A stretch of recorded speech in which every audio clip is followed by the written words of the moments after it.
when you got to Texas, Mm. what was your expectation for that tournament? You said Rajna told you over the phone or beforehand in the buildup that there was no guarantee you would get to do anything.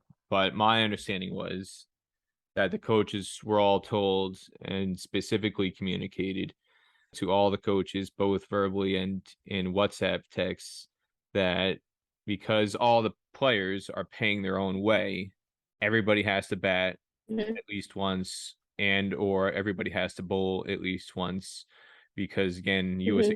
USA Cricket was not footing the bill for this even though it was a USA Cricket branded event. It was the players because for a variety of reasons USA Cricket just doesn't have the money, and Mhm. the players themselves, if they want to come, they're basically told you got to foot the bill. But Yeah.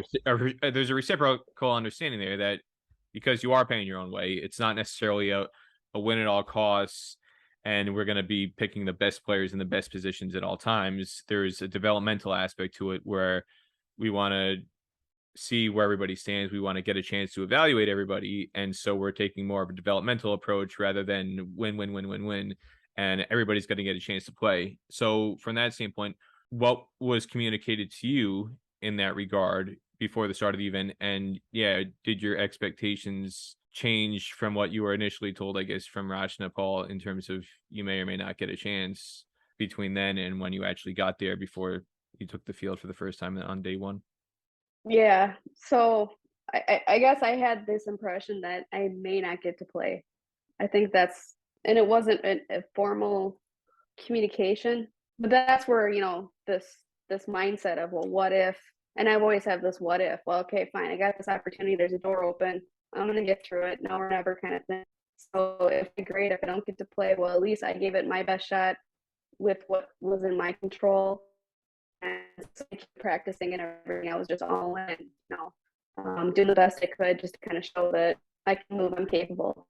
So up until the very last day, I still had the, maybe, maybe, maybe. So, at the end, I was a little disappointed. Thanks for the wonderful. By the way, it was like the end of a hot day. It was like 100 degrees out, and I was pretty tired. Yeah, it was a big bummer. I was under the impression that it wasn't guaranteed, and again, it wasn't a formal communication. I don't believe. I don't even remember where it came from, but I did have this mindset of I may not get to play, but if I do get to play, I'm just going to do the best I can. So even when it came to practice, I would just go all in and just be there. But I mean, I was able to field. I mean, that was great. I was able to kind of participate that way. And because I feel like every player has a value, whether they're batting, bowling, or fielding, those are all areas that you can excel at and support the team. So, and that was my other mindset as well. Is there's a lot of girls that were younger than me that have already played, and I knew that some of them were going to be selected. So I didn't want to get in the way of that either. So when, for example, I wasn't in a lineup or I wasn't playing a game that day, I kind of took it as, that was a bummer for me, but I didn't want to be greedy because there was girls that probably can really excel in the future, that they have the chance to showcase their skills. And so I was hoping just to be supportive in that way as well.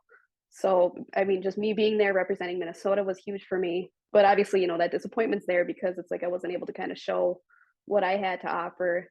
I have a lot of people back home that, why didn't you play? Where are you?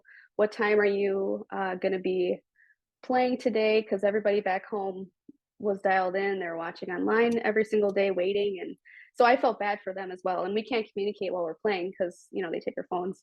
So there's no communication. So they're waiting. So they're checked in for those 3 to 4 days. And so I just got nothing for them. So there was that disappointment. But I'm like, well, maybe. And they said, well, maybe you're going to play. So I'm telling everybody else maybe.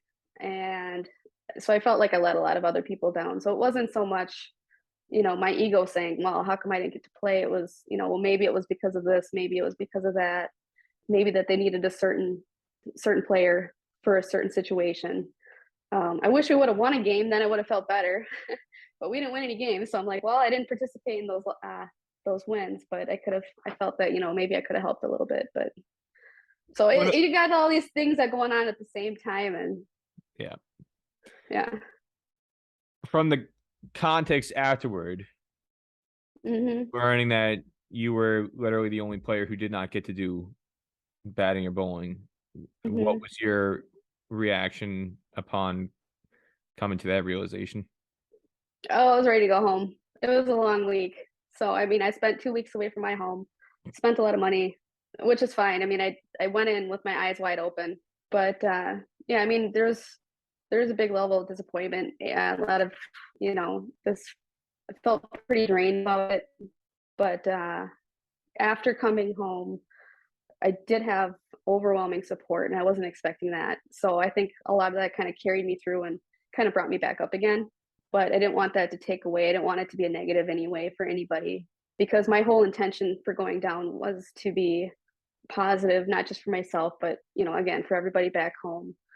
And so that's where I kind of really felt this unfulfilled mission that I had. So that was kind of lingering and it's still kind of there. But we always want to do well, and that's just the way it goes. But if it's not that, it's an injury or something like that too. So I mean, this is how it kind of came out. Yeah. There's a couple of things I want to go over about Mm. that. You talked about the positive response you got from back home, and I do want to touch on that. But first, Mm-hmm. you had sent me a message afterwards, and after I had made the post on Facebook about what had happened, and Mm-hmm. in part of your message, you said you interpreted you're not being given a chance to bat or bowl. This is what you texted me. You said you felt that it was because, quote, I didn't try hard enough or I play well enough for that short period of time. And Mm. when I read that, I was like, oh my God, like it hit me like it hit me right here, like, oh Jesus, like I can't believe like Crystal is thinking this, that she's got you've got such a positive viewpoint and very sincere viewpoint, but I just thought like, oh, I felt like you had been seriously wronged, and you took it literally in terms of a competitive standpoint. Well, I must not have gotten picked because coaches thought I wasn't good enough. When in reality, the information I had, what was communicated to all the coaches, was that Mm-hmm. no, it wasn't meant to be about we want to pick the best 11 at all times. It was we want to make sure Yeah. everybody gets a chance, and you didn't get a chance. Mm-hmm. The overriding thought from my mind when I left Mm-hmm. that event was about you specifically was I don't know how Crystal could have batted, and I would have loved to find out if she'd gotten a chance. Could she have come in if she opened the batting? If she came in 5, 6, 8, whatever, would she have hit a boundary off the first ball? Would she have been blocking like a lot of the other players were? Would she have been swinging and missing?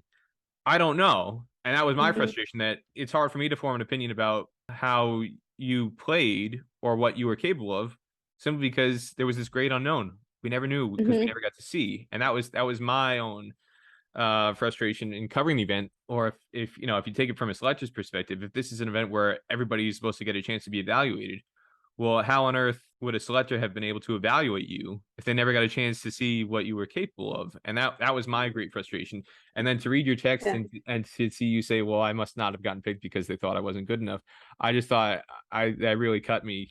As even as a neutral person, as an outsider, I thought, "Oh Jesus, like I can't believe Crystal's thinking this. That you were, like I said, I felt you were wronged, and you're still thinking like, nah, it's okay. I probably wasn't picked because it wasn't good enough." So, from the standpoint of that, were you honestly told by anybody, by the coach or the captain, that I'm not picking you or you're not batting here because you're not good enough? Or did you just form that opinion on your own based on the kind of unspoken message of where you were being placed? Yeah, as far as communication, there wasn't a whole lot. It was they read off the list of who's playing and or who was actually participating in the game, and I thought maybe I'd get the T40, but because it was a longer game, but it was just your name's not called, and that was it. So no really explanation as far as that goes. So the way that I interpret things is like, well, I just got to do better. I'm just not displaying enough, and it was a little difficult because we didn't have a whole lot of practice time. I mean, I did form some assumptions. The team knew each other. A lot of the teammates knew each other. They had a history, so they kind of felt comfortable in that space. Of course, the coach didn't know anyone, so he didn't have a lot of background to go by. So I just kind of assumed that familiarity was a big driver in that selection process. The final day, we did have a little opportunity to hit the batting cages. I know that wasn't not everybody wanted to hit the batting cages that day. They just wanted to play, but I really wanted to because I figured if I didn't go in the cages, at least then I wouldn't have any chance to practice. So I was super all in on that one, and then I was able to finally bowl just a little bit back there. But again, it's like, I haven't had a chance to play for a couple weeks, and so I was pretty rusty. So it's like, okay, well, if I don't play 100% during practice, maybe that could be a part of the reason why. But I did feel a little overlooked. But again, I kind of assumed, well, I'm just this outsider coming down. I almost felt like it was kind of they just needed to fill a space. So I was just there kind of filling the space.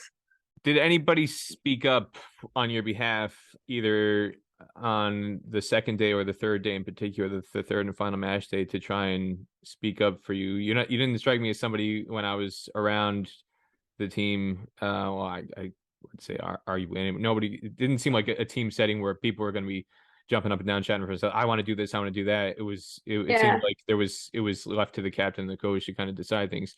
But did anybody speak up on your behalf to say, well, Crystal hasn't gotten an opportunity yet, why isn't she getting one? And maybe she should be batting up the order today or given an opportunity. Did anybody do anything like that? Yeah, a couple of girls did. I know I think I was at the bottom of the list on the last day or somewhere near the bottom. I didn't really know the whole order, but I think it was Tia that had offered up her spot. She's like, why don't you move up to my position in the lineup and play? But by then, I think there's no way I would have played because we were so far down.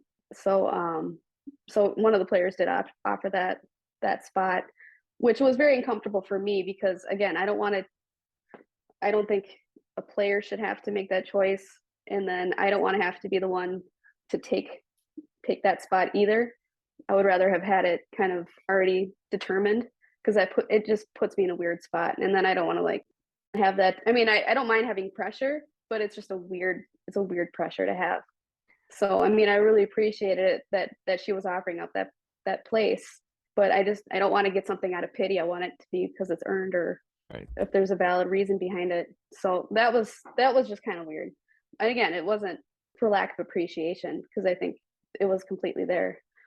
But I was more hoping for an actual strategy overall on that, and it wasn't quite there. So there was a little bit of confusion on leadership, I think. When you say confusion on leadership, who did you feel should have taken more responsibility in that situation, the captain or the coach, or both, or somebody else in that regard? Do you think somebody from USA Cricket who was overseeing the event should have stepped in if they were kind of aware of what was going on? Well, that's not for me to say. I do know that they had team meetings beforehand, and the players usually aren't involved in that. So as far as leadership goes, to have a cohesive mission and understanding for everyone, I think that's just assumed, at least for me.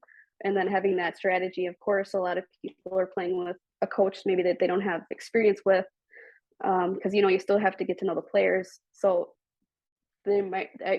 I'm not sure if there's like a lack of gelling of that relationship. So I can't speak to it. I don't know, and I don't want to say either because it's just I just trust that people were making the decisions that they did based on what they felt was right, because I know that the captain had her role into producing a good group and strategy to play. I know the coach, I don't quite understand what the role was for him as far as his say in the overall process. I know in the field, the captain is she's calling the shots, doing the very best that she can, as we all are. And again, it's, as a player, I put faith in that leadership, and it's not for me to question. So I can only hope that, those things are kind of taken into account. But again, it's a learning process for everybody. You talked about it being a learning process for everybody and for you specifically, about what had happened. I mean, based on the experience that you had in Texas, especially on that second weekend or the second week, I guess, with the regionals, and knowing that you paid out of pocket, would you ever consider going back to a USA Cricket tournament like that ever again? That would be a hard that would be a hard maybe because it was a lot of effort to get down there and the stars were aligned for me to go this last time. I just want to play. So I really don't have any overall intentions. I want to play, I want to represent. If the opportunity comes again, a big maybe. I've had people reach out to me, East Coast, West Coast, to come play for them. I don't have any affiliation with anyone. I would love to see Minnesota and the Northwest region or North Central region, I guess, to bring our own group. So I would rather have that. I would rather represent up here than go down because then we have our own community, our own developmental team, and play that way. So yes, maybe, but I can't speak to other players and how they've viewed my experience and how they would want to go down because they would be nervous because some other people can't take that type of risk, either financially or with time. If you look at it that way, it's a big maybe. So it's like, well, would that happen to me again? I've heard stories of other players where they didn't quite get the experience that they wanted, or they felt that they weren't heard maybe. So me being an American, I've kind of got this feedback of, well, if it was me, somebody else, they probably would have just ignored the whole situation. They would just kind of brush it to the table. But me being who I am, and as an American, maybe drawing out a little more visibility, I guess you want to say. So I take that into consideration as well. It's like, well, it is what it is. But again, I would prefer to have our own region represented, and I'd rather play for our own region and show everyone what we have here. But until then, we do the best we can in other locations. You said So that's not a non-answer. no, but it makes sense. I think part of the reason that factored into it, you touched on in multiple ways. You were going out essentially to play for what was a Texas team. All the players there were from either Houston or Dallas, essentially, with the exception of yourself, and the familiarity that they had with each other. I've had a bunch of people say to me, "Oh, this is proof that there are a bunch of racists down there," and I don't feel that. And I've been in similar situations where I'm the only white guy on the team, and I've had other guests on who are the only white person in the team. Jason Fox is somebody in Kansas growing up playing for USA under 15 teams and regional teams in the Central East region, and talks about his experiences in one of the previous episodes I did where I interviewed him, and he said, yeah, it can be awkward being the only white person from a cultural dynamic, but he didn't ever feel like when he was overlooked or neglected or didn't get paid. At least talking to him and talking to other people, the general consensus is they don't feel like there's racist element to it, but there's definitely a sense of people looking out for their own. So if it's a Texas-based team, they're going to tend to favor the Texas-based players, or if it's a Florida-based team or California-based team, they're going to look out for people in San Francisco, or they're going to look out for people in Los Angeles. And that's if they just also happen to be ethnically Indian or ethnically West Indian or ethnically something else, that's just a byproduct of that. But I've never felt personally like there's a racial element to it. I felt like it was more the fact that because you were from Minnesota, and if your teammates from Minnesota had also come down who are ethnically Indian, there's a high probability that they probably might have faced the same situation because they're essentially the outsiders in that team entering Texas where they're not being represented. Whereas you said, if you've got a team that's Minnesota centric, that's represented by Minnesota, and everybody who's in the coaching setup or the administration and the selection and whatever is all Minnesota based or familiar with each other, then this kind of thing is probably less likely to happen in the future. So from that standpoint, what you said, if you wanted to represent a Minnesota team going forward, you would be much more likely to do that, which makes sense. And from that standpoint too, you talked about the support you received. Now you said you got a lot of support back home after you came back home, and invitations to go out to the East Coast, the West Coast. And I posted what I posted on Facebook, which it might be the most popular, for lack of a better word, post I've ever had on my page in a decade's worth of reporting on U.S. cricket. A decent post for me might get 100 likes or responses and maybe 20 or 30 comments. This post somehow went viral and got more than 1,200 reactions. It had more than 120 shares. It has more than 400 comments on it. I've never had a reaction to this post of all the things I've covered in international cricket, whether it's Nepal or Afghanistan, which have huge fan followings, or U.S. national team matches internationally. Crystal Zins is the post that got the biggest reaction around the world. And it wasn't just people from America. There are people from all around the world who were reacting with outrage about what happened to you, but also, like you said, support. I can't believe how many Yeah. responses I got from people, whether locally, Bert Cockley, who's been affiliated with IPL teams and played for New South Wales and is now based Mm. in Texas and coaching. He said he met you and he had a great experience interacting with you. And He was amazing. that got a huge reaction. But then also people, I made a list. There's invitations. I don't know if you saw it through all the comments, but there's invitations from people from Yorkshire and Melbourne down to Victoria and Cambridge in the UK and other parts of Melbourne. There's multiple people from Melbourne and Yorkshire as well, and Cornwall in the UK, and a cricket club in Kent, and a cricket club in Coogee in outside of Sydney, New South Wales. All these people from around the world were extending you invitations saying, Crystal, come on down to Coogee, to New South Wales, come to Yorkshire, come to Cambridge, come to Cornwall, come to Melbourne. Like anytime you're here, you've got an open invitation. You can play for us. So in terms of the positive element of the reaction that you got, what did that mean to you, and how did you kind of interpret all these messages and feedback that was coming in your way in that regard, whether locally from Yeah. within Minnesota or from way beyond? Yeah, I wasn't expecting any of that. I was actually just online looking for photos just to share with my friends back home of our experience down there. So when I saw it, I was like, what is this?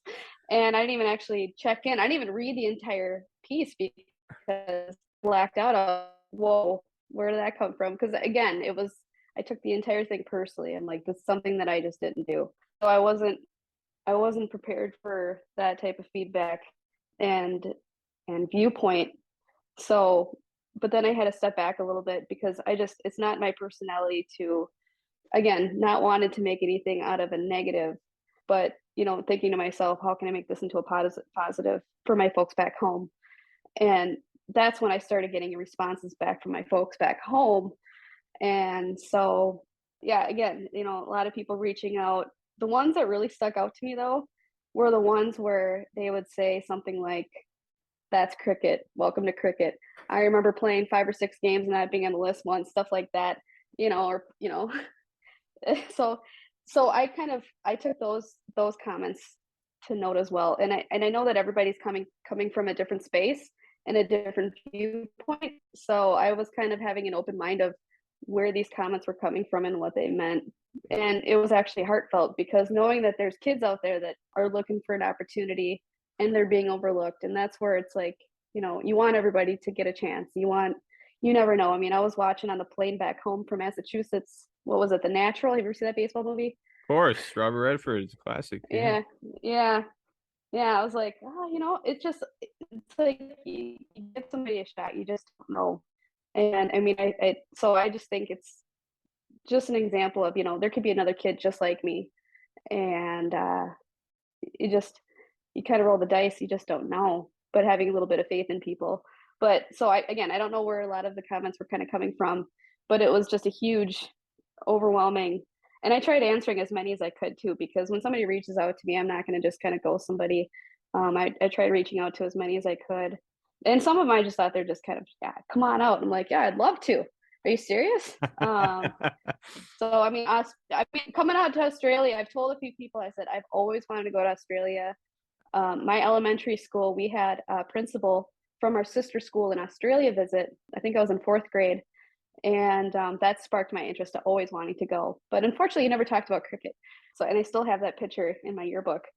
So I'm like, oh, it is time for me to get out there. But and then, my former boss, he would tell me stories of being in Australia playing cricket in the hallways of the office. Like people play all over the place.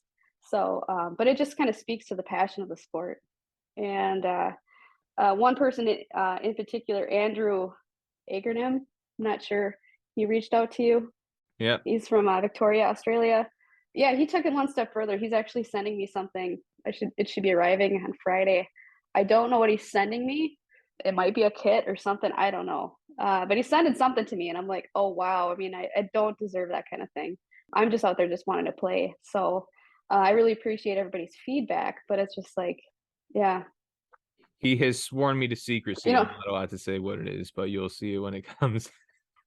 yeah. So whatever it is, it's like, yeah, I'm excited. I mean, who doesn't love, when FedEx or somebody comes to the front door? I mean, you get a little excited. So it's like Christmas time. So I'm pretty excited a little bit. That's just in my nature. I'm a girl. I like to shop. So I don't know. But huge shout out to him though, just for reaching out and and him and everybody else just for their support. I know Emily Reynolds, I think she might have reached out to you as well.